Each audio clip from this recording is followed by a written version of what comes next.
محمد وآل محمد. رحم اللہ من قرأ الفاتحہ. بسم اللہ الرحمن الرحیم. الحمد للہ رب العالمین الرحمن الرحیم مالک یوم الدین ایاک نعبد و ایاک نستعین اہدنا الصراط المستقیم صراط الذین انعمت علیہم اللہم صل علی محمد وآل محمد.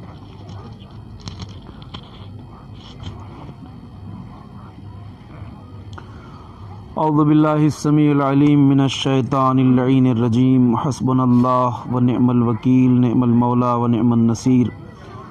بسم اللہ الرحمن الرحیم. الحمد للہ الذی ہدانا لہذا وما كنا لنهتدي لولا ان هدانا اللہ. لقد جاءت رسل ربنا بالحق والصلاة والسلام والتحیۃ والاکرام علی اشرف الانبیاء والمرسلین مولانا و مولا الکونین جد الحسن والحسین ابی القاسم محمد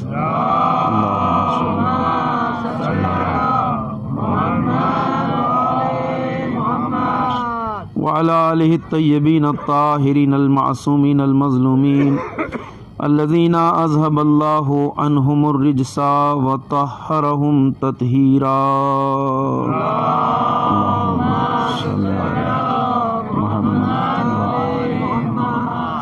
ولعنۃ اللہ الدائمۃ الباقیۃ الابدیۃ علی اعدائہم وقاتلیہم وغاصبی حقوقہم اجمعین من الآن الی قیام یوم الدین. اما بعد فقد قال رسول اللہ صلی اللہ علیہ وآلہ وسلم فاطمۃ بضعۃ منی من آذاہا فقد آذانی. صلوات پڑھیں بر محمد وعلی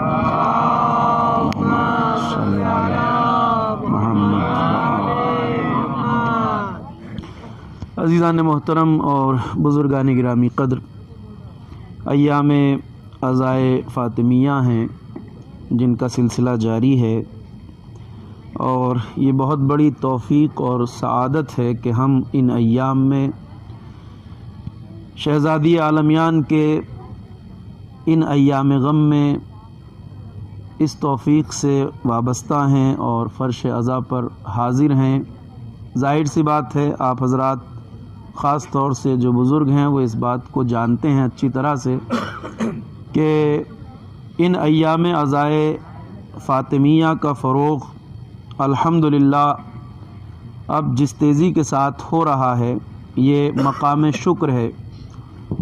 پہلے دور میں اتنا اہتمام ان ایام کے لیے نہیں ہوتا تھا.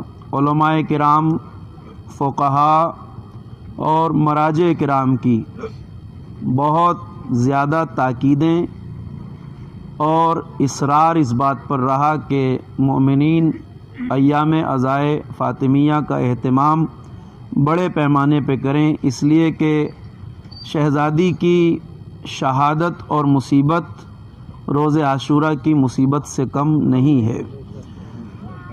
چونکہ بہت ضروری ہے، جس طرح اتنا اہتمام ذکر کربلا کے لیے ہوتا ہے اور ہم کربلا کے مختلف گوشوں کو، واقعہ کربلا کے مختلف پہلوؤں کو، اس کے اسباب، وجوہات اور قیام کربلا کے فلسفے کو سمجھتے ہیں فرش عزا پہ آ کے، اسی طرح ضرورت ہے کہ زیادہ اہتمام کیا جائے تاکہ ہم یہ سمجھ سکیں کہ بعد پیغمبر شہر مدینہ میں آخر کیا ہوا تھا کہ فاطمہ زہرا جو پیغمبر کی اکلوتی بیٹی ہیں، پیغمبر کی جگر گوشہ رسالت ہیں، جن کے اتنے فضائل ہیں جن کا شمار نہیں کیا جا سکتا، جو سیدۃ النساء العالمین ہیں، ان کے ساتھ اس شہر میں کیوں ایسے واقعات پیش آئے کہ جس کی وجہ سے یہ دردناک شہادت واقع ہوئی. انشاءاللہ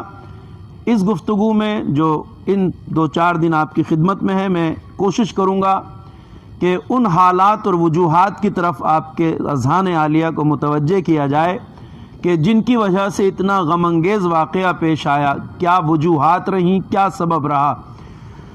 آپ یہ بات بخوبی جانتے ہیں کہ عظمت شہزادی کونین اتنی زیادہ ہے، مقام اور منزلت حضرت فاطمہ زہرا اتنا بلند ہے کہ جس کو امت تک پہنچانے کے لیے امت یعنی اصحاب پیغمبر مدینے والے اس دور کے مسلمان عظمت فاطمہ سے واقف ہو جائیں، آگاہ ہو جائیں، سمجھ لیں فاطمہ کا مرتبہ کیا ہے، منزلت کیا ہے، مقام کیا ہے، اس کو سمجھانے کے لیے پیغمبر اکرم نے خصوصی اہتمام کیا۔ اس کے لیے رسول اللہ نے خصوصی اہتمام کیا۔ آپ اگر سیرت پیغمبر کا گہرائی سے جائزہ لیں اور اس کا مطالعہ کریں تو یہ بات سمجھ میں آتی ہے کہ پیغمبر اکرم نے امت کو، زمانے والوں کو، اپنے اصحاب کو عظمت فاطمہ سے آگاہ کرنے کے لیے خصوصی اہتمام کیا۔ اگر ہم موٹے موٹے طور پر دیکھیں تو دو طرح کا اہتمام پیغمبر کی زندگی میں نظر آتا ہے۔ یہ بات میں اپنے علم ناقص کی بنیاد پہ کہہ رہا ہوں۔ علماء کرام، بزرگ علماء اس سے زیادہ باتیں آپ کی خدمت میں عرض کر سکتے ہیں، بتا سکتے ہیں، مگر میں دو باتیں آپ کی خدمت میں اس وقت گزارش کر سکتا ہوں۔ ہمیں پیغمبر کی سیرت میں عظمت سیدہ کے بیان کے دو طرح کے اہتمام ملتے ہیں۔ دو طرح کا اہتمام پیغمبر نے کیا۔ ایک اہتمام تھا عظمت فاطمہ کے بیان کا زبانی اہتمام، یعنی پیغمبر اکرم نے مجمع اصحاب میں بار بار حضرت فاطمہ زہرا کی عظمت میں، فضیلت میں بہت ساری احادیث بیان فرمائیں، آپ کی عظمت کو اصحاب کے درمیان بیان کیا، امت کے سامنے بیان کیا۔ یہ عظمت فاطمہ کے بیان کا زبانی اہتمام تھا، یعنی آپ نے اپنی زبان مبارک سے عظمت سیدہ کے بارے میں احادیث بیان کی۔ انہی حدیثوں میں سے ایک حدیث یہ ہے جس کو میں نے اس وقت پڑھا آپ کی خدمت میں، فاطمہ تو بضعۃ منی، فاطمہ میرا ٹکڑا ہے، فاطمہ میرا جز ہے، فاطمہ میرا حصہ ہے۔ من آذاہا فقد آذانی، جس نے فاطمہ کو اذیت پہنچائی، تکلیف پہنچائی، اس نے مجھے اذیت اور تکلیف پہنچائی، پیغمبر نے فرمایا۔ اور ظاہر سی بات ہے جو پیغمبر کو اذیت پہنچائے وہ اللہ کو اذیت پہنچاتا ہے، اللہ کو دکھ دیتا ہے، تکلیف دیتا ہے۔ تو یہ پیغمبر اکرم نے جو اہتمام کیا عظمت سیدہ کے بیان کا، فاطمہ تو بضعۃ منی، آپ دیکھیں گے اکثر بینروں پر یہ حدیث لکھی نظر آتی ہے۔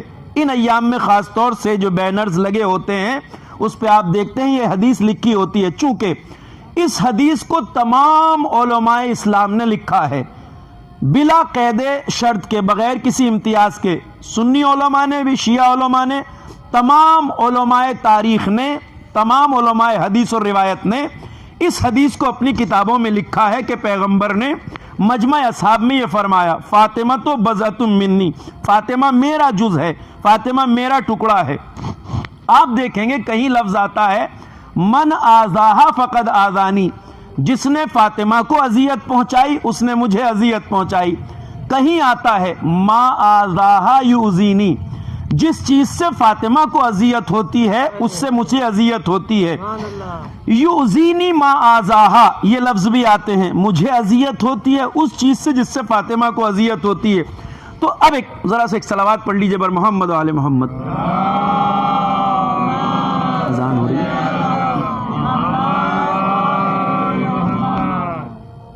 اذان تمام ہو جائے۔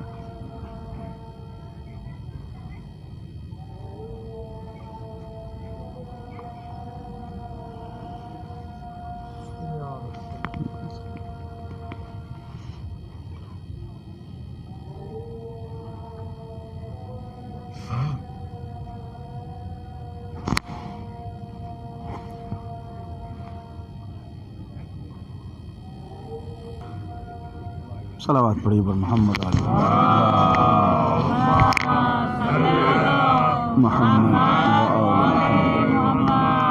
تو حدیث مبارکہ کو جب آپ دیکھتے ہیں تو الفاظ مختلف ہیں، اصل روایت اور یہ جملہ فاطمہ میرا جز ہے، فاطمہ تو بضعۃ منی۔ اس کے بعد جو آتا ہے، کہیں آتا ہے من آذاہا فقد آذانی، کہیں آتا ہے ما آذاہا یؤذینی، کہیں آتا ہے یؤذینی ما آذاہا۔ علماء فرماتے ہیں کہ یہ اس حدیث میں جو بعد کا جملہ ہے اس میں جو اختلاف ہے، الگ الگ ہے، مفہوم ایک ہی ہے، الفاظ بدلے ہوئے ہیں۔ یہ الفاظ کا اختلاف اس بات کو بتاتا ہے، اس کا اعتراف علماء محدثین نے کیا ہے، یہ اختلاف الفاظ کا یہ بتاتا ہے کہ اس حدیث مبارکہ کو پیغمبر اکرم نے مجمع اصحاب میں ایک بار نہیں بلکہ بار بار ارشاد فرمایا ہے، یعنی متعدد بار، کئی بار پیغمبر نے اس حدیث کو اصحاب کے درمیان ارشاد فرمایا۔ اتنی بافضیلت حدیث ہے، فاطمہ میرا جز ہے، جس نے فاطمہ کو اذیت دی اس نے مجھے اذیت پہنچائی۔ تو ایک ہے زبانی اہتمام، یعنی پیغمبر نے اپنی زبان مبارک سے حضرت فاطمہ کے فضائل کو بیان کیا، عظمت کو بیان کیا، مقام اور منزلت کو بیان کیا، یہ ہے زبانی اہتمام۔ کہیں ارشاد فرمایا ان اللہ یغضب لغضبها ویرضى لرضاها، بے شک آگاہ ہو جاؤ، اللہ فاطمہ کی ناراضگی سے ناراض ہوتا ہے اور فاطمہ کی خوشنودی سے خوشنود ہوتا ہے۔ فاطمہ تو ام ابیہا، فاطمہ اپنے بابا کی ماں ہیں۔ یہ جتنی حدیثیں ہیں پیغمبر اکرم کی عظمت سیدہ کے بیان میں، یہ فاطمہ زہرا کی فضیلت کے بیان کا زبانی اہتمام تھا۔ توجہ فرمائیے گا، یہ جتنی حدیثیں آپ دیکھتے ہیں عظمت سیدہ کے حوالے سے، یہ پیغمبر کی طرف سے زبانی اہتمام ہے عظمت سیدہ کے بیان کا۔ دوسرا اہتمام کیا ہے؟ زبانی اہتمام، یعنی احادیث اور فضائل کے بیان کے ساتھ ساتھ پیغمبر نے دوسرا اہتمام کیا یہ کہ عملی طور پہ عظمت سیدہ کا بیان فرمایا۔ عملی طور پر یعنی پریکٹیکلی طور پر فاطمہ کی تعظیم کر کے، تکریم کر کے، احترام کر کے بتایا کہ سمجھ لو فاطمہ کا مقام اور مرتبہ کیا ہے۔ اور عملی اہتمام میں، پریکٹیکلی اہتمام میں آپ دیکھتے ہیں کہ پیغمبر اکرم نے کس طرح حضرت فاطمہ کی تعظیم کر کے امت کو بتایا فاطمہ کا مرتبہ کیا ہے۔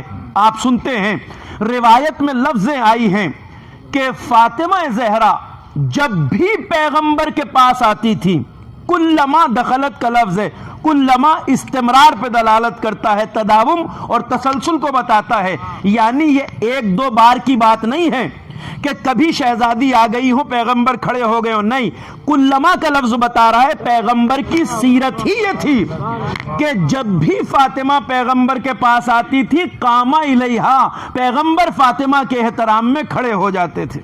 اللہ اکبر، یہ عملی اہتمام ہے عظمت سیدہ کے بیان کا، ایک زبانی اہتمام، ایک عملی اہتمام۔ جب جب پیغمبر کے پاس فاطمہ آتی تھی، ایسا نہیں کہ کبھی ایک بار ایسا ہو گیا، نہیں، کلما، جب بھی فاطمہ پیغمبر کے پاس آتی تھی قام الیہا، فاطمہ کے احترام میں رسول اللہ کھڑے ہو جاتے تھے۔ اب ہمارے یہاں کھڑے ہو جانے کی دو شکلیں ہیں، یہ بھی میں آپ کو بتا دوں، بہت قابل غور بات ہے۔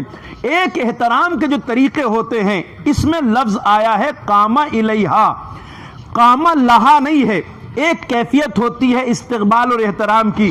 کوئی بزرگ ہستی، بزرگ شخصیت، بزرگ عالم دین دروازے سے داخل ہوئے، ہم نے انہیں آتے ہوئے دیکھا، اپنی جگہ پر احتراماً کھڑے ہو گئے، یہ ہے قام لہو، اور یا قام لہا اگر عورت ہے، یعنی ایک احترام یہ ہے کہ جب کوئی عظیم ہستی دروازے سے داخل ہوتی ہے آپ اپنی جگہ سے احتراماً کھڑے ہو جاتے ہیں۔ ایک کیفیت احترام اور استقبال کی یہ ہوتی ہے۔ یہاں پر قام لہا کہا جائے گا اگر خاتون کے لیے، لیکن اس میں کیا ہے؟ قام الیہا، یہ کیفیت کیا ہے؟ اب اس کو ذرا باریکی کو سمجھ لیجئے۔ ایک احترام یہ ہے کہ جب کسی ہستی نے دروازے پہ قدم رکھا آنے کے لیے اور ہم نے یہاں سے دیکھا تو ہم صرف اپنی جگہ سے کھڑے نہیں ہوتے، آنے والی شخصیت اتنی محترم ہے، اتنی بلند و بالا ہے، اتنی عظیم ہے کہ ہم نے اپنی جگہ کھڑے ہونا کافی نہیں سمجھا، بلکہ ہم احترام کرنے کے لیے دروازے کی طرف جاتے ہیں اور وہاں جا کے ان کو احتراماً ساتھ لاتے ہیں۔ جب یہ کیفیت ہوتی ہے تو یہاں کہا جائے گا قام الیہا۔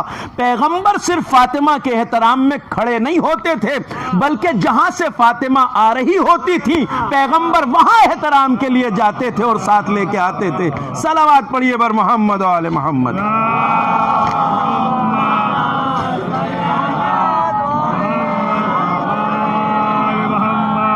قام الیہا، پیغمبر احترام سے فاطمہ کو ساتھ لاتے تھے، وَأَجْلِسَهَا مَجْلِسَهُ، اور لا کے وہاں بٹھاتے تھے جہاں خود بیٹھتے تھے، اپنی جگہ پہ لا کے پیغمبر بٹھاتے تھے فاطمہ زہرا کو. یہ کمال احترام ہے. تو دو طرح کا اہتمام عملی زندگی میں پیغمبر کی دیکھنے کو ملا، ایک زبانی اہتمام یعنی احادیث اور فضائل کا بیان، ایک پریکٹیکلی اور عملی احترام یعنی فاطمہ کا احترام کر کے بتایا رسول اللہ نے امت کو فاطمہ کا منزلت کیا ہے، مرتبہ کیا ہے، عظمت کیا ہے. اب یہ بات عجیب ہے کہ جو فاطمہ زہرا کا احترام رسول اللہ کر رہے ہیں، یہ احترام حیات پیغمبر میں یعنی پیغمبر کی زندگی میں سوائے فاطمہ زہرا کے کسی کے لیے نہیں ملتا. آپ اس کو دیکھ لیجئے، عظیم ہستیاں ہیں پیغمبر کے اطراف میں، آپ کے شہزادے حسن و حسین ہیں، امیر کائنات مولا متقیان ہیں، مگر تاریخ نہیں بتاتی کہ پیغمبر کسی مقام پر اس طرح امیر المومنین یا حسنین کے لیے کھڑے ہوئے ہوں. یہ احترام صرف فاطمہ کے لیے تھا کہ پیغمبر کھڑے ہو جاتے تھے. آخر امتیازی شان کیا ہے، اس میں بیان کس بات کا ہے؟ اتنا احترام فاطمہ زہرا کا کس لیے ہو رہا ہے؟ یہ احترام اس لیے ہو رہا ہے کہ فاطمہ بضعۃ منی ہے، میرا جز ہے. اب دیکھیں، عام طور سے یہ ترجمہ ہم میں سے بہت سے لوگ کر جاتے ہیں، فاطمہ میرے دل کا ٹکڑا ہے، فاطمہ میرے جگر کا ٹکڑا ہے. رسول اللہ نے دل اور جگر کی بات نہیں کی. فاطمہ کے لیے پیغمبر نے تو بس اتنا کہا ہے، فاطمہ تو بضعۃ منی، فاطمہ میرا ٹکڑا ہے، دل اور جگر کی بات نہیں کی. اب جب ہم ترجمہ دل اور جگر کا کرتے ہیں، میرا دل کا ٹکڑا ہے، میرے جگر کا ٹکڑا ہے، تو وہ خیال آتا ہے جیسے کوئی اپنی اولاد کے لیے کہتا ہے میرے دل کا ٹکڑا، میرے جگر کا ٹکڑا. مگر پیغمبر نے یہ نہیں کہا، پیغمبر نے کہا فاطمہ تو بضعۃ منی، فاطمہ میرا ٹکڑا ہے، میرا حصہ ہے، میرا جز ہے. تو سمجھ لیجئے یہاں یہ بیٹی کے لیے بات نہیں ہو رہی ہے، اولاد کے لیے جذبات کا اظہار نہیں ہو رہا ہے، بلکہ فاطمہ کا مرتبہ بتایا جا رہا ہے، منزلت. اب بحث جو امت کرتی ہے، صاحب بیٹی سے اتنی محبت کرتے تھے، اتنا چاہتے تھے فاطمہ زہرا کو، اس لیے کہا ہے کہ آپ بیٹی ہیں. نہیں، یہ بیٹی کا احترام نہیں تھا عزیزوں، یہ احترام منصب فاطمہ کا تھا. اس لیے کہ ساری بحثوں کو الگ رکھ دیجئے، آئیے قرآن سے پوچھئے کہ پیغمبر کون ہے. پیغمبر نے کہا فاطمہ میرا ٹکڑا ہے، میرا جز ہے. آئیے قرآن سے پوچھیں پیغمبر کیا ہے. قرآن پیغمبر کی تمام رشتہ داریوں اور ساری حیثیتوں کو الگ رکھتے ہوئے کہتا ہے وما محمد الا رسول، محمد کچھ نہیں ہے بس ہمارے رسول ہیں. اب اگر رسول ہیں قرآن کی نظر میں تو فاطمہ اگر جزء پیغمبر ہیں تو آپ جزء رسالت ہیں. جزء رسالت ہونے کی بات ہے، یہاں بیٹی ہونے کی بات نہیں ہے. فاطمہ جزء رسالت ہیں، رسالت کا حصہ ہیں. اسی لیے یہ احترام، عملی احترام جو عظمت سیدہ کا ہے، وہ کسی اور کے لیے نہیں ملتا. امیر المومنین کے لیے اس طرح احترام سے اس لیے نہیں کھڑے ہوئے کہ امیر المومنین اپنی تمام تر فضیلتوں کے باوجود خلیفہ رسول اور نائب رسول ہیں، مگر فاطمہ شریک منصب رسالت کا نام ہے. صلوات پڑھیے بر محمد و آل محمد.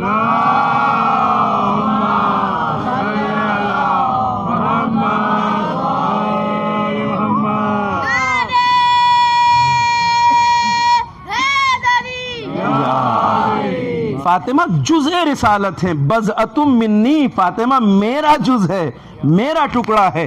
دل و جگر کی بات نہیں ہے. بیٹی کے لیے جو جذبات محبت ہوتے ہیں وہ نہیں ہے. بعض افراد ان فضائل میں ان باتوں کو پیش کرنے کی کوشش کرتے کہ اس میں کوئی بڑی بات نہیں، رسول اللہ اتنا چاہتے تھے اپنی بیٹی کو، کھڑے ہو جاتے تھے. کھڑے ہونا بھی صرف بیٹی کی محبت میں تھا. ارے صاحب یہ تو بڑی عجیب بات ہے. پیغمبر یہ بیٹی کے احترام میں نہیں کھڑے ہو رہے، منصب فاطمہ کا احترام ہے. فاطمہ منصب دار رسالت ہے، فاطمہ کا احترام منصب کا احترام ہے، نہ کہ بیٹی کا احترام. اور یہ بات اس لیے بھی باطل ہو جاتی ہے کہ اگر پیغمبر بیٹی کے احترام میں کھڑے ہو رہے ہو، دیکھیں اعتراض کرنا اور ہے، مگر اعتراض کو ماننا یا خود تسلیم کرنا اور ہے.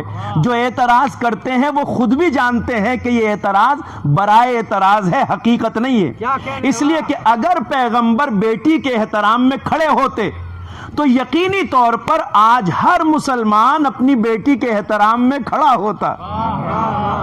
آج مسلمانوں کا اپنی بیٹی کے احترام میں کھڑے نہ ہونا دلیل ہے اس بات کی کہ یہ بیٹی کا احترام نہیں تھا، یہ منصب فاطمہ کا احترام تھا۔ اس لیے کہ ہم یہ بات مان ہی نہیں سکتے کہ پیغمبر جو اپنی بیٹی کے لیے کھڑے ہو رہے ہیں، اگر پیغمبر اپنی بیٹی کے لیے کھڑے ہو رہے تھے تو آج پیغمبر کا ہر عمل امت کے لیے سنت ہے نا۔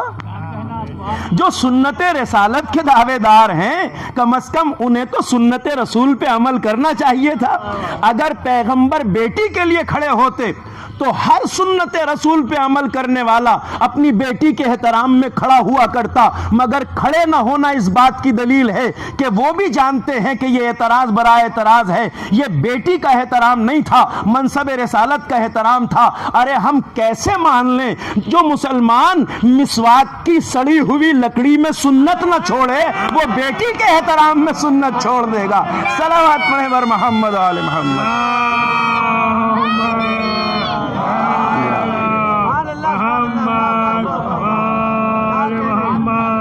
توجہ فرمائیں، تو جو عام لکڑیاں جو رکھی ہوتی ہیں مسواک کی، دیکھا مسجد میں آپ نے، جو لکڑی میں سنت پیغمبر نہ چھوڑے مسواک میں، وہ پیغمبر کی اتنی بڑی سیرت کو چھوڑ دے گا کہ آپ اپنی بیٹی کے احترام میں کھڑے ہوتے تھے۔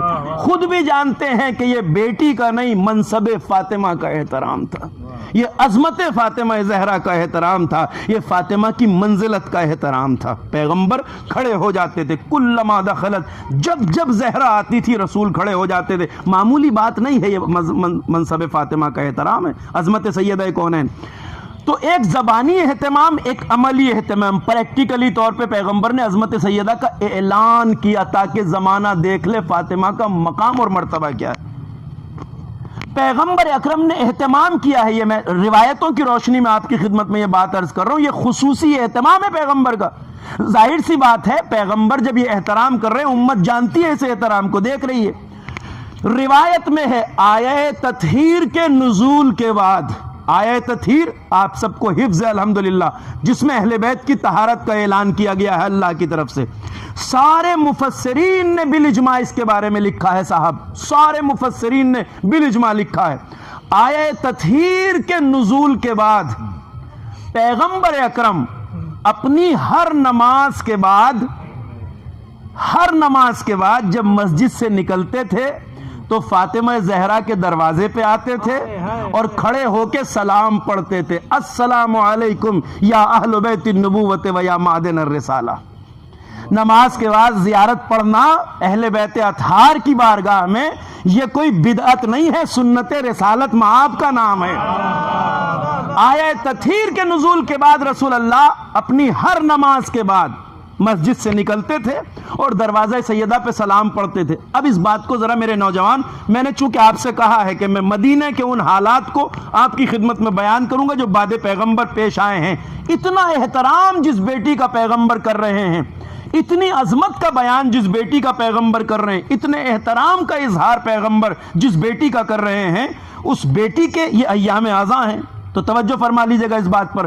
تو پیغمبر ہر نماز کے بعد فاطمہ کے دروازے پہ سلام پڑھتے تھے، یہ بات سب نے لکھی ہے، کسی کو انکار نہیں ہے۔ اب کتنے دن پیغمبر نے سلام پڑھا فاطمہ کے دروازے پہ؟ بس دنوں کی تعداد میں اختلاف ہے، اس میں اختلاف نہیں ہے کہ سلام پڑھا، اصل عمل کا سب اقرار کرتے ہیں، مگر کتنے دن پڑھا پیغمبر نے یہ سلام، اس کے بارے میں روایتوں میں اختلاف ہے۔ کیا ہے اختلاف؟ بعض کہتے ہیں کہ پیغمبر نے آیہ تطہیر کے نزول کے بعد 9 مہینے تک دروازہ سیدہ پہ آ کے سلام پڑھا۔ ہر نماز کے بعد رسول 9 مہینے تک دروازہ سیدہ پہ آ کے سلام پڑھتے تھے۔ 9 کے بعد ایک روایت ہے کہ پیغمبر نے 6 مہینے تک، میں بتا رہا ہوں الگ الگ روایتوں میں جو ذکر ہے، 9 مہینے یا 6 مہینے تک پیغمبر نے دروازہ سیدہ پہ سلام پڑھا۔ لکھا سب نے ہے، سلام پڑھا۔ کتنے دن؟ 9 مہینے، 6 مہینے، کم سے کم روایت 40 دن کی ہے۔ اب توجہ فرما لیجئے گا، 40 دن، 6 مہینے یا 9 مہینے۔ اب اگر ہم کم سے کم تعداد بھی مان لیں دنوں کی، کم سے کم تعداد کتنی؟ 40 دن، تو پیغمبر اکرم نے جو عمل 40 دن دہرایا دروازہ سیدہ پہ، تو کوئی یہ مان ہی نہیں سکتا کہ رسول اللہ نے 40 دن دروازہ سیدہ پہ سلام پڑھا ہو اور اصحاب نے سلام پڑھتے نہ دیکھا ہو؟ ایسا نہیں ہو سکتا کہ امت نے سلام پڑھتے نہ دیکھا ہو. کیوں؟ اس لیے کہ فاطمہ زہرا کا دروازہ شہر مدینہ کے کسی کونے پہ نہیں تھا.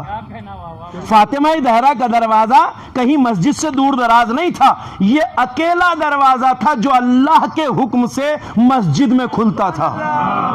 باب سد الابواب کا جو روایت ہے اس کے بارے میں حکم رب آیا. جتنے دروازے مسلمانوں نے مسجد میں کھولے تھے اللہ کا حکم نازل ہوا قرآن میں, سب کے دروازے بند کر دیے گئے. اسے بھی تمام راویوں نے لکھا ہے, کسی کو اختلاف اور اعتراض نہیں ہے اس پر. کہا سب کے دروازے رسول اللہ نے بند کروا دیے اللہ کے حکم سے. جتنے دروازے مسلمانوں نے آ کے جب اپنے اپنے گھر بنائے مسجد کے اطراف میں, سب نے اپنے دروازے مسجد کی طرف کھول لیے تھے. حکم رب نازل ہوا کہ اب سب کے دروازے بند کر دیے جائیں جو مسجد میں کھلتے ہیں, سوائے دروازہ فاطمہ کے. ایک دروازہ تھا جو مسجد میں کھلتا تھا, اللہ کے حکم سے ایک دروازہ مسجد میں کھلتا تھا, باقی سب کے دروازے بند کر دیے گئے. روایت یہاں تک بتاتی ہے کہ بعض افراد نے پیغمبر سے کھڑکی کھولنے کی اجازت مانگی, وہ اجازت نہیں ملی. بعض نے وہاں پر کوئی سوراخ یا تھوڑا سا ایک روزن دان کھولنے کی کوشش کی, اس کے لیے بھی اجازت نہیں ملی. یعنی مکمل طور پہ مسجد کی طرف سے سب کے دروازے بند کر دیے گئے سوائے دروازہ فاطمہ کے. یہ اکیلا دروازہ صحن مسجد میں کھلتا تھا. اب جو دروازہ صحن مسجد میں کھلتا ہے تو اب آپ اندازہ لگائیے اب کیا ہوگی صورت. یعنی پیغمبر نماز پڑھا کر مسجد سے نکلے, صحن مسجد میں آئے, سامنے دروازہ سیدہ آئے, دروازہ سیدہ پہ سلام پڑھا, السلام علیکم یا اہل بیت النبوت یا معدن الرسالہ, سلام ہو تم پر اے نبوت کے اہل بیت, اے معدن رسالت آپ پر میرا سلام ہو. پیغمبر جو سلام پڑھتے تھے ہو ہی نہیں سکتا کہ مسلمانوں نے نہ دیکھا ہو. ایسا ہو سکتا ہے کہ رسول اللہ نماز پڑھا کے نکلے اور مسلمان ساتھ نہ ہو؟ معاف کیجئے گا ذرا, آج 1400 سال گزر جانے کے باوجود مجھ جیسا معمولی مولوی بھی جب مسجد سے نماز پڑھا کے نکلتا ہے تو 8-10 مومنین کچھ دور تک ساتھ چلنے کو عالم دین کے احترام کا تقاضا مانتے ہیں. آج 1400 سال بعد بھی جب مجھ جیسے معمولی مولوی کا سماج میں اتنا احترام ہے تو میں کیسے مان لوں رسول نماز پڑھا کے نکلتے ہوں اور اصحاب دروازہ فاطمہ تک ساتھ نہ آتے ہوں. اس دروازے پہ رسول اللہ سلام پڑھ رہے ہیں, السلام علیکم یا اہل بیت النبوت یا معدن الرسالہ. اور یہی وہ دروازہ ہے فاطمہ زہرا کا جس پہ رسول سلام, یہ دروازہ جس پر ملک الموت بغیر اجازت کے نہیں آتا ہے. اس دروازے پہ بعد پیغمبر امت آگ اور لکڑیاں لے کے آ گئی. اور قیامت یہی ہے کہ جس بی بی کے فضائل کا اتنا بیان رسول اللہ نے کیا تھا اس احترام کو بھلا دیا گیا. کوئی فاطمہ کے دروازے پر لوگ آگ اور لکڑیاں لے کے آ گئے. یہ صرف لکڑیاں فاطمہ کے دروازے پہ نہیں, یہ صحن مسجد میں لائی گئی تھی. ظلم یہ ہے. میں مدینے کے حالات آپ کی خدمت میں عرض کروں گا, ابھی جہاں تک بات پہنچتی ہے تمام کر دوں گا, سلسلہ گفتگو جاری ہے آپ کی خدمت میں. بعد پیغمبر فاطمہ زہرا کے دروازے پر آگ اور لکڑیاں لے کے آئے. یہی وہ دروازہ تھا جس پہ رسول اللہ سلام پڑھتے تھے کل تک. یہی دروازہ تھا جس پر ملک الموت بغیر اجازت کے نہیں آتا تھا. فاطمہ زہرا نے تو کسی کا کچھ نہیں بگاڑا تھا. آخر اس دروازے کو امت نے کیوں جلایا؟ فاطمہ نے تو کسی کو دل نہیں دکھایا تھا, فاطمہ نے تو کسی کا کچھ نہیں بگاڑا تھا. اس دروازے سے تو کسی کو کبھی ذرہ برابر اذیت نہیں پہنچی تھی. ارے صاحب, اذیت پہنچنا تو دور کی بات ہے, یہ تو وہ دروازہ ہے جس کے بارے میں آج تک قرآن قصیدہ پڑھ رہا ہے. یہ وہ دروازہ ہے جہاں سے یتیموں کو, مسکینوں کو اور اسیروں کو رزق بانٹا جاتا تھا. وَيُطْعِمُونَ الطَّعَامَ عَلَىٰ حُبِّهِ مِسْكِينًا وَيَتِيمًا وَأَسِيرًا. اسی دروازے کا تو قصیدہ ہے. یہ دروازہ وہ تھا جہاں سے یتیموں کو, مسکینوں اور غریبوں کو رزق بانٹا جاتا تھا. فاطمہ نے تو کسی کا کچھ نہیں بگاڑا تھا. پھر اتنے مظالم کیوں ہوئے؟ بعد پیغمبر یہ امت فاطمہ زہرا کے احترام کو کیوں بھول گئی؟ کیوں کسی کی سانس نہیں نکلی؟ کیوں مدینہ چپ ہو گیا؟ کیوں امت خاموش ہو گئی؟ کوئی فاطمہ کی طرف سے بولنے والا نہیں تھا. مٹھی بھر افراد فاطمہ کے دروازے پہ جمع ہوئے آگ اور لکڑیاں لے کر, اور فاطمہ زہرا کے دروازے پر جب یہ منظر ہو رہا تھا تو کوئی یہ کہنے والا نہیں تھا لوگوں کس دروازے کو جلانے آئے ہو, اس پہ تو رسول کبریا آ کے سلام پڑھتے تھے. قیامت یہ ہے، ان ایام اعزا کا اصل درد یہ ہے، اصل پیغام یہ ہے ان ایام اعزا کا، اور اسی حالات کو سمجھنا بہت ضروری ہے۔ اسی لیے فاطمہ زہرا کو مرکز طہارت بنایا گیا ہے، اسی لیے فاطمہ زہرا کو مرکز کمالات بتایا گیا ہے، اسی لیے بزم عصمت میں جو ذات مرکز عصمت ہے وہ فاطمہ زہرا ہے۔ جس نے فاطمہ کے حق کو پہچان لیا اس نے اللہ کے حق کو پہچان لیا، جو فاطمہ کے حق کو نہ پہچانے وہ اللہ کا حق ادا نہیں کر سکتا۔ عصمت سیدہ ہے، اس بی بی کی قربانیاں ہیں جو ہم تک آج اسلام پہنچا ہے، جو ہم تک آج دین پہنچا ہے۔ میں آپ کی خدمت میں اس وقت اتنی گزارش ضرور کروں گا کہ فاطمہ زہرا کا کوئی قصور نہیں تھا، فاطمہ زہرا کی کوئی خطا نہیں تھی، جو اتنے مظالم ہوئے فاطمہ کے دروازے پر، زہرا کا کوئی قصور نہیں تھا۔ بتاؤں آپ کو فاطمہ کا قصور دشمنوں کی نظر میں کیا تھا؟ فاطمہ کا قصور دشمنوں کی نظر میں بس اتنا تھا کہ جس شہر میں سانپ کی زبانیں ڈر کے مارے بند ہو گئی تھیں، جس شہر میں کوئی علی کے حق کے لیے بولنے والا نہیں تھا، جس شہر میں کوئی ولایت علی کے لیے آواز اٹھانے والا نہیں تھا، اس شہر میں اکیلی فاطمہ کی آواز تھی جو ظلم کے خلاف احتجاج بلند کر رہی تھی۔ وہ اس آواز کو دبانا چاہتے تھے، وگرنہ پیغمبر اکرم کی اکلوتی بیٹی المرء یحفظ فی ولدہ، ہر انسان کا احترام اس کی اولاد میں ملحوظ رکھا جاتا ہے، فاطمہ کا احترام امت نے کیوں نہیں کیا؟ رسول اللہ کی اکلوتی بیٹی فاطمہ مدینے میں ہے اور امت احترام نہیں کر رہی ہے فاطمہ کا۔ المرء یحفظ فی ولدہ، ہر انسان کا احترام اس کی اولاد میں ملحوظ رکھا جاتا ہے۔ آپ کے یہاں اگر کوئی صاحب تشریف لاتے ہیں، کوئی آتے ہیں اور اپنے ساتھ اپنے بیٹے کو، فرزند کو لے کے آتے ہیں، تو آپ یہ تو نہیں کرتے کہ آپ مولانا کو تو احترام سے بٹھائیں، ان کے بچے کو دروازے سے باہر کھڑا کر دیں؟ نہیں ہوتا ہے، اس لیے کہ یہ بیٹا اگرچہ عالم دین مثلاً آئے ہیں کوئی تو ہوتا ہے نا، عالم دین آئے ہیں تو ان کا بیٹا، ان کی بیٹی، ان کا بچہ ساتھ ہے تو اس کا بھی آپ احترام کرتے ہیں، اس کو بھی ساتھ بٹھاتے ہیں، اس کی بھی تکریم کرتے ہیں۔ کیوں؟ اس لیے کہ عالم دین ہے، نہ یہ بچہ ابھی عالم دین ہے، نہ خادم دین ہے، نہ کوئی بہت بڑا عالم ہے، نہ کوئی فقیہ ہے، اس کے اندر ابھی کوئی کمال نہیں پایا جاتا، صرف آپ کی نسبت پائی جاتی ہے۔ سبحان اللہ مولانا، سبحان اس کا آپ کے عالم کے احترام کا تقاضا ہے کہ اس کے بیٹے کا احترام کیا جائے، مگر امت نے رسول اللہ کے احترام کو کیوں بھلا دیا کہ بعد پیغمبر فاطمہ جیسی بیٹی رسول اللہ کی ہے اور امت دروازے پر آگو لکڑیاں لیے کھڑی ہے؟ یہ قیامت ہے۔ اور چونکہ یہ آج کی ابتدائی مجلس ہے، اس لیے میں آپ کی خدمت میں جو عرائض پیش کر رہا ہوں اسے آپ اسی طرح سن لیجئے جس طرح سن رہے، گفتگو آگے بڑھے گی۔ شہر مدینہ میں بعد پیغمبر جو ہوا ہے وہ بہت دردناک ہے، بہت دردناک ہے، اسے سمجھنا ضروری ہے، اور یہ فرش اعضا اسی کو سمجھنے اور سمجھانے کے لیے بچھایا جاتا ہے۔ علماء کی اتنی تاکیدات، مراجع کرام کی اتنی تاکیدات اسی وجہ سے ہیں کہ سمجھیے بعد پیغمبر کیا ہوا۔ اکیلی ایک فاطمہ زہرا کی آواز مدینے میں بلند ہے۔ رسول اللہ نے جس اعلان ولایت کو ابتدا سے کیا تھا میدان غدیر تک، اتنے بڑے اعلان رسالت کو بلا دیا گیا۔ ہمارے ہاں اکثر یہ بات کہی جاتی ہے کہ میدان غدیر میں امیر المومنین کی ولایت کا اعلان ہوا۔ غدیر کا قد اس سے کہیں بڑا ہے، میں عرض کروں گا تفصیل کسی اور موقع پر۔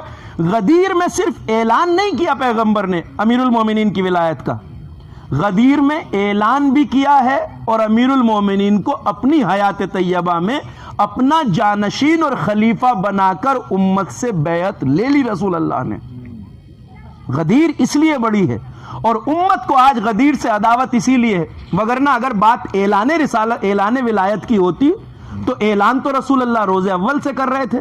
آپ مجھے انصاف سے بتائیے، اگر بات صرف اعلان ولایت کی ہوتی تو کیا اعلان رسول اللہ شروع سے نہیں کر رہے تھے علی کی ولایت کا؟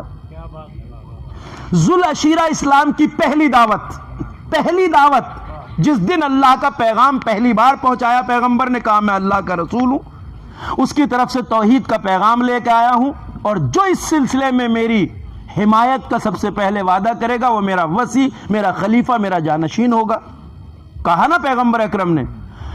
اسی دن امیر المومنین نے 3 بار کھڑے ہو کے پیغمبر کی حمایت کا اعلان کیا۔ اسی دن رسول اللہ نے کہہ دیا تھا، اے لوگوں، یہ علی میرا بھائی، میرا وصی، میرا وزیر، میرا جانشین، میرا خلیفہ اور میرے بعد امت پر ولی ہے۔ آج امت معنائے ولایت میں ٹھوکرے کھاتی ہے، یہ جانتے ہیں کہ ولی کے معنی دوست کے نہیں ہوتے، حاکم کے ہوتے ہیں۔ امیر المومنین کی حاکمیت کا اعلان تھا غدیر میں، دوستی کا اعلان نہیں تھا، دوستی کا اعلان نہیں تھا۔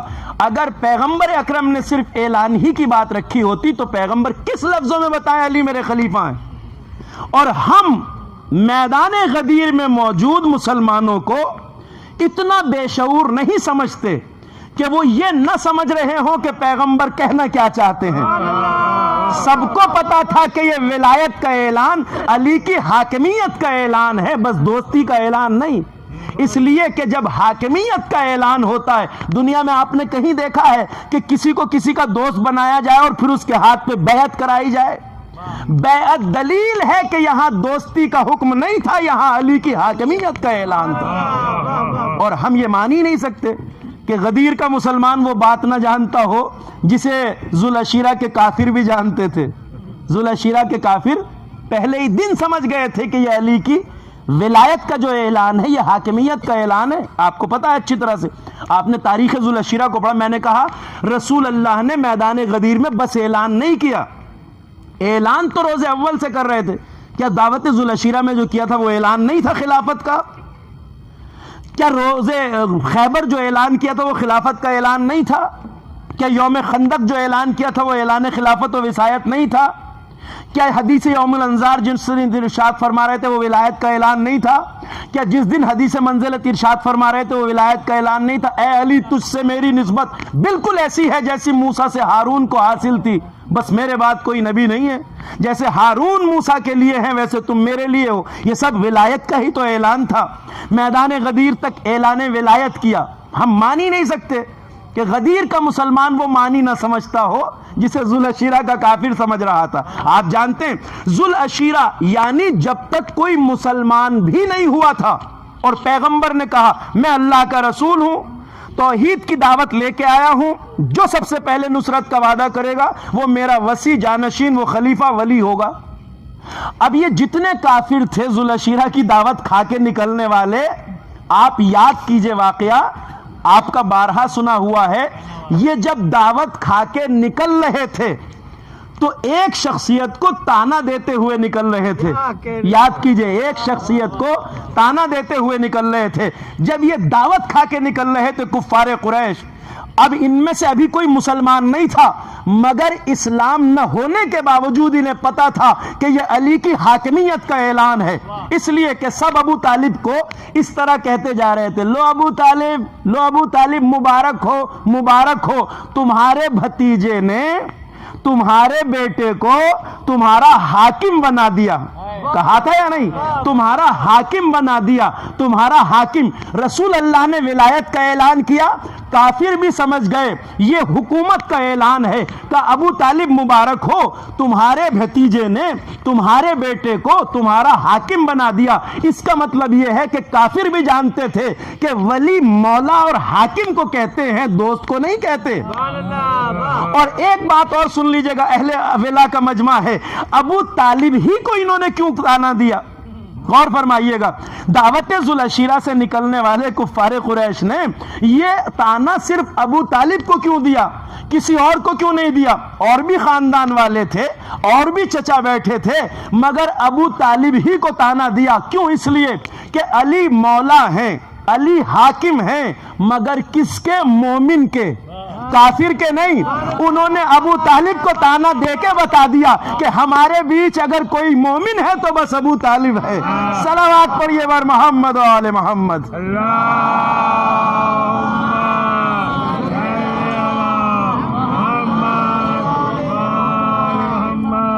ذوالعشیرہ کے بعد غدیر تک رسول اللہ اعلان کرتے رہے۔ غدیر کے میدان میں رسول اللہ نے سب سے 3 دن تک حاجیوں کو نہیں جانے دیا جب تک ایک ایک سے مرد ہو یا عورت علی کے ہاتھ پر بیعت نہیں لے لی گئی۔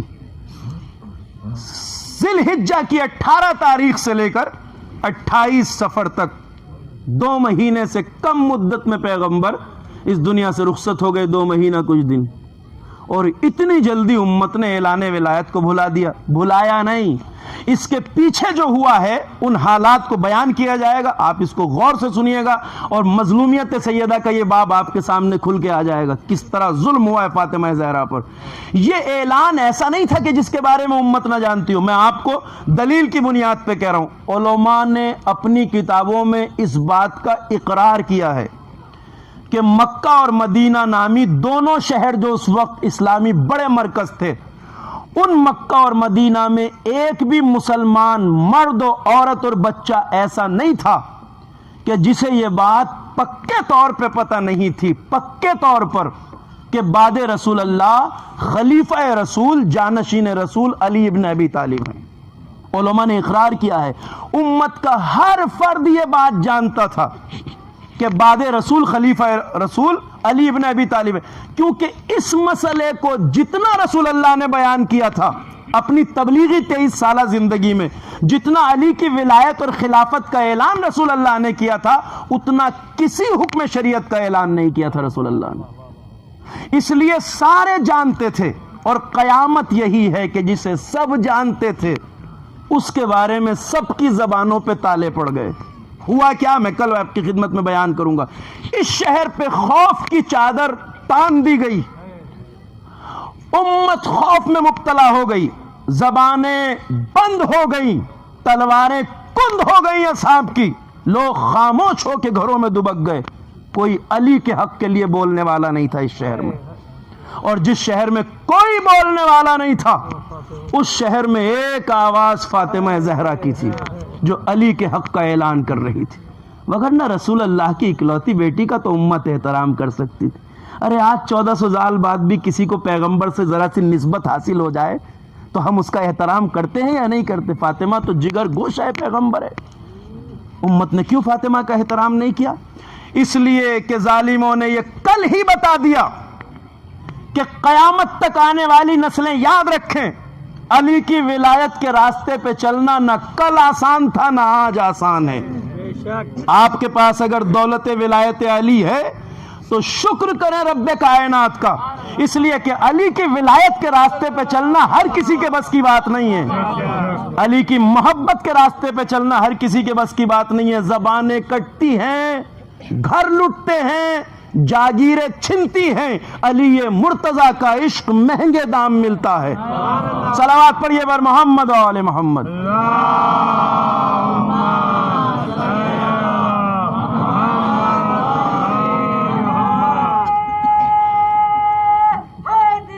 یا عشق اہل بیت آسان نہیں ہے، یا ہر کسی کے بس کی بات نہیں ہے علی کے راستے پہ چلنا، اس لیے کہ علی کی ولایت جس دل میں آتی ہے ذمہ داریاں لے کے آتی ہے، فریضے لے کے آتی ہے۔ علی کا عشق انسان کو سماج کا زندہ انسان بناتا ہے، جیتا جاگتا انسان بناتا ہے، وہ ظلم کے خلاف ہوتا ہے، وہ خرافات کے خلاف ہوتا ہے۔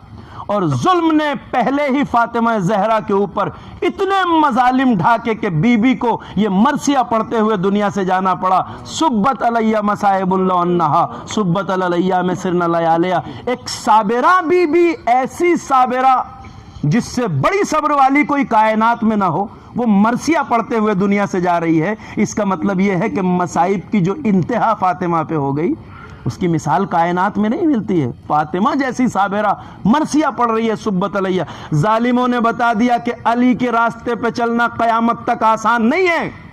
مولا نے خود بھی فرمایا ہے، من احبنا اہل البیت فلیستعد للفخر جلبابا، علی کی محبت کے راستے پہ جو چلنا چاہتا ہے اسے مشکلات سے لڑنے کے لیے تیار رہنا پڑے گا۔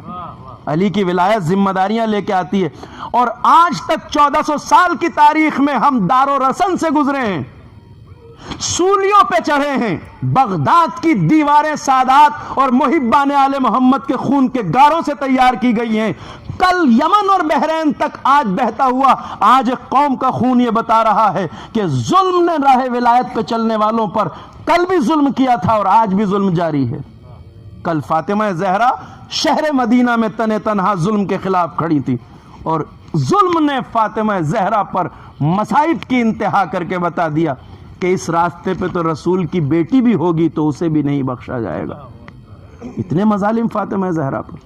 اور میں آپ کی خدمت میں یہ بات عرض کروں کہ زہرا اطہر کے لیے جہاں یہ بات دردناک تھی کہ فاطمہ کے دروازے پر لوگ آگ اور لکڑیاں لے کے آ گئے اور فاطمہ دروازے کے پیچھے کھڑی ہیں، اس سے زیادہ تکلیف دہ بات فاطمہ کے لیے، اس سے زیادہ تکلیف دہ فاطمہ کے لیے یہ بات تھی کہ امت فاطمہ کے دروازے پہ یہ منظر دیکھ رہی تھی اور کوئی آواز نہیں اٹھا رہا تھا۔ اس سے زیادہ درد کی بات تھی،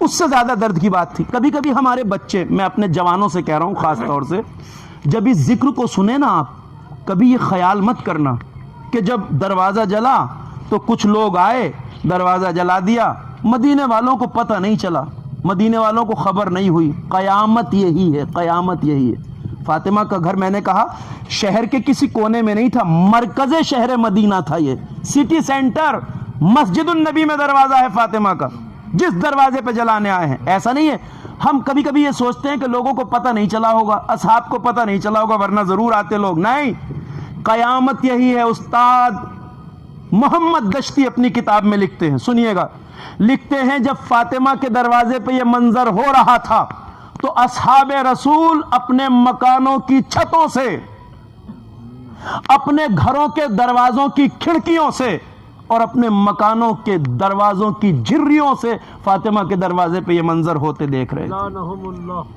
اور کوئی فاطمہ کے حق میں بولنے والا نہیں تھا، کوئی فاطمہ کی طرفداری کرنے والا نہیں تھا۔ اور جب کوئی طرفداری کرنے والا نہ ہو، جب کوئی کسی کی طرف سے بولنے والا نہ ہو، جب کوئی کسی کی مدد کرنے والا نہ ہو، اسی کو عالم بے کسی کہتے ہیں۔ اس لفظ سے تو آگاہ ہے نا، فرش عزا پہ پلنے والی نسلیں اس عالم بے کسی کو سمجھتے ہیں۔ عالم بے کسی، بے کسی یعنی جس کا کوئی نہ ہو۔ جس شہر میں فاطمہ کی طرف سے کوئی بولنے والا نہیں تھا، فاطمہ کی بے کسی یہ ہے کہ فاطمہ دروازے کے پیچھے کھڑی ہے، لوگ آگ جلانے کے لیے آ چکے ہیں، امت دیکھ رہی ہے اپنے گھروں کی چھتوں سے، دروازوں کی جھریوں سے، کوئی فاطمہ کے حق میں بولنے والا نہیں ہے۔ اس بے کسی میں فاطمہ کی زبان سے ایک جملہ نکلا۔ آپ گریے کے لیے تیار ہو گئے ہیں اور میں ایک جملہ سنا رہا ہوں، اب رونے کا دل چاہے تو اب رو لیجئے گا، وگرنہ کبھی یاد کر کے روئیے گا۔ کیوں؟ اس لیے کہ جو جملہ بے کسی میں زبان سے نکلتا ہے نا، وہ بڑا دردناک ہوتا ہے۔ بے کسی میں جو جملہ زبان سے نکلتا ہے وہ بڑا دردناک ہوتا ہے۔ بے کسی میں فاطمہ نے دروازے کے پیچھے سے ایک بات کہی۔ بے کسی اسی حالت کو کہتے ہیں عزاداروں کہ جب ایک بہن ٹیلے پہ کھڑی تھی، بھیا کے گلے پہ خنجر چل رہا تھا اور زینب بے کسی کے عالم میں، نہ کوئی مددگار نہ ناصر، چیخ مار کے بس اتنا کہا بے کسی میں، پسر سعد میرا ماں جایا زبا ہو رہا ہے اور تو کھڑا دیکھ رہا ہے۔ بس اسی بے کسی میں فاطمہ زہرا نے دروازے کے پیچھے سے ایک بات کہی۔ کیا کہا؟ نہ جانے کیا سوچ کے بنت رسول نے دروازے کے پیچھے سے ان آنے والوں سے، جب کوئی زہرا کے لیے نہیں بول رہا تھا، ان آنے والوں سے ایک سوال کیا دروازے کے پیچھے سے۔ کیا کہا؟ لوگوں کیا ارادہ ہے؟ تو کہنے والے نے کہا فاطمہ ہم گھر کو آگ لگا دیں گے، اجرکم اللہ۔ بی بی نے کہا گھر جلا دو گے؟ کہاں ہم گھر کو آگ لگا دیں گے۔ نہ جانے کیا سوچ کے شہزادی نے یہ جملہ کہا۔ سنیے گا آزادارو، کیا کہا؟ کہا لوگوں کیا تم اس گھر کو بھی جلا دو گے جس میں رسول کے دو چھوٹے چھوٹے شہزادے؟ اب مجھے پتہ نہیں ہے کہ بی بی نے یہ جواب ظالم کا کیسے سنا۔ تاریخ کہتی ہے کہنے والے نے کہا وہ انکان فاطمہ آج حسن و حسین بھی جلتے ہیں تو جل جائیں، ہم گھر کو آگ لگا دیں۔ مجھے نہیں پتا زہرا کے دل پہ کیا گزری جب یہ کہا گیا کہ فاطمہ حسن و حسین بھی جلتے ہیں تو جل جائیں، آج ہم گھر کو آگ لگا دیں گے۔ امت دیکھ رہی تھی اور فاطمہ کے دروازے کو جلا دیا گیا۔ میرے استاد علامہ شبیر حسن نجفی علی اللہ مقامہ مشہد مقدس میں حرم امام رضا میں اکثر مجلس میں یہ جملہ پڑھتے تھے، فرماتے تھے بی بی نے جو یہ مرثیہ پڑھا ہے نا، سبت علیہ مصائب لو انہا، بابا آپ کے بعد مجھ پر اتنی مصیبتیں پڑی۔ فرماتے ہیں ہم عام طور سے ترجمہ یہی کرتے ہیں کہ بابا آپ کے بعد مجھ پر اتنی مصیبتیں پڑی۔ پڑھنے کا جب ترجمہ کرتے ہیں تو ایسا لگتا ہے کہ ایک کے بعد ایک مصیبتیں پڑتی رہیں، مگر فرماتے ہیں کہ اس لفظ کا ترجمہ سبت کا پڑھنا نہیں ہوتا بلکہ انڈیلنا ہوتا ہے۔ مادہ سبا یا سبو سے ہے اس کا مطلب ہوتا ہے اونڈیلنا۔ بی بی نے یہ نہیں کہا بابا آپ کے بعد مجھ پہ مصیبتیں پڑی، کہا بابا آپ کے بعد مجھ پہ مصیبتیں اونڈیل دی گئی، اجرکم اللہ، بابا آپ کے بعد مجھ پہ مصیبتیں اونڈیل دی گئیں۔ اب اس کو آپ تب سمجھ پائیں گے جب آپ کو یہ پتہ چلے گا یہی دن تھا جب فاطمہ کا دروازہ جلا، یہی دن تھا جب فاطمہ کی پسلیاں ٹوٹی، یہی دن تھا جب شکم میں محسن مارا گیا، یہی دن تھا جب فاطمہ بے ہوش ہو کے گری، یہی دن تھا جب علی کی گردن میں رسی کا پھندا ڈالا گیا۔ جس بی بی پہ ایک ساتھ اتنی مصیبتیں آئیں وہ کہیں بابا آپ کے بعد مجھ پہ مصیبتیں اونڈیل دی گئی۔ دروازہ فاطمہ کہاں نہیں گیا، اس کے ساتھ زہرا کا دروازہ جلنے گیا۔ روایت کہتی ہے باہر سے دروازہ جل رہا تھا اور بنت رسول نے دروازے کو گرنے سے بچانے کے لیے دروازے کے پیچھے سے ہاتھوں کو سہارا دے دیا۔ جب یہ جلتا ہوا دروازہ کچھ دیر نہ گرا تو ایک شقی نے آگے بڑھ کے دروازے میں ٹھوکر ماری، یہ دروازہ اکھڑ کے گرا، فاطمہ کی پسلیاں ٹوٹی، جلتا ہوا دروازہ زہرا کے شکم پہ گرا، پسلیاں ٹوٹ گئیں، شکم میں محسن شہید ہو گیا، زہرا گری، زہرا کے اوپر جلتا ہوا دروازہ گرا، اجرکم اللہ۔ روایت کہتی ہے پسلیاں ٹوٹنے کا درد جو ہوتا ہے اسے وہی جانتا ہے جو خدا نہ خواستہ اس درد سے گزرا ہو۔ وہ بی بی جس کے شکم میں بچے کو مار دیا جائے اس کی حالت کیا ہوگی؟ فاطمہ بے ہوش ہو گئی، فاطمہ بے ہوش ہو گئی۔ اب جو ہوش آیا تو زہرا کی نظروں کے سامنے ایک ایسا منظر تھا جو اتنا دردناک تھا جس کی دردناکی کے سامنے فاطمہ اپنی شکستہ پسلیوں کا درد بھی بھول گئیں، اپنے بچے کی شہادت کا درد بھی بھول گئیں۔ کیا دیکھا؟ علی کی گردن میں رسی کا پھندا ہے، لوگ شیر کبریا کو لے جا رہے ہیں، فاطمہ جہاں گری تھی وہاں سے اٹھی، ایک ہاتھ شکستہ پسلیوں پہ رکھا، دوسرے ہاتھ سے بڑھ کے علی کا بندے کمر پکڑ لیا، آواز دی لوگوں علی کو چھوڑ دو ورنہ میں سر کے بال کھول دوں گا۔ رسول اللہ کی لاڈلی بیٹی کہہ رہی میں سر کے بال کھول دوں گی۔ روایت کہتی ہے جیسے ہی فاطمہ کی زبان سے یہ جملے نکلے مسجد الرسول کی دیواریں بلند ہونے لگی، لوگوں نے اٹھی ہوئی دیواروں کو دیکھا، خوف کے مارے علی کو چھوڑ دیا گیا۔ اجرکم اللہ، میں کہوں گا بی بی آج یہ کہا ہے اگر علی کو نہ چھوڑا تو میں سر کے بال کھول دوں گی۔ بی بی پردے کے لیے مسجد کی دیواریں بلند ہو گئی۔ شہزادی ذرا میدان کربلا میں آئیے، آپ کی زینب بے ردا ہے، آپ کی ام کلثوم بے ردا ہے، نہ کوئی پردہ کرنے والا ہے نہ کوئی چادر دینے والا۔ وَسَيَعْلَمُ الَّذِينَ ظَلَمُوا أَيَّ مُنقَلَبٍ يَنقَلِبُونَ اِنَّا لِلَّهِ وَإِنَّا إِلَيْهِ راجعون۔ الہی بحق زہرا وَأَبِيهَا وَبَعْلِهَا وَبَنِيهَا والسر المستودع فیہا، پروردگار تیری عظمت و جلالت و شان کرم کا واسطہ ہمارے ذکر عبادت کو قبول فرما، رب کریم بندگی اطاعت کی توفیق عطا فرما، گناہوں سے اجتناب کی توفیق عطا فرما، ہمارے دلوں میں عشق و محبت و معرفت اہل بیت کو زیادہ سے زیادہ فرما، پروردگار ہمارا حشر و نشر محمد و آل محمد کے ساتھ فرما، پروردگار مقامات مقدسات ابات عالیات کربلا معلیٰ نجف اشرف سامرہ اور روضہ سیدہ زینب کی حفاظت فرما، وہاں حفاظت کر رہے نوجوانوں کے عزم و حوصلے اور ہمتوں میں اضافہ فرما، پروردگار بقیع کی اجڑی ہوئی قبروں کو دوبارہ آباد فرما، علماء اعلام اور مراجع کرام کا سایہ ہمارے سروں پہ برقرار رکھ، رب کریم منتقم خون حسین فرزند زہرا حضرت حجت کے ظہور میں تعجیل فرما، ہمیں اصلاح بنا کے اپنے امام کے ناصرین میں شامل ہو سکیں۔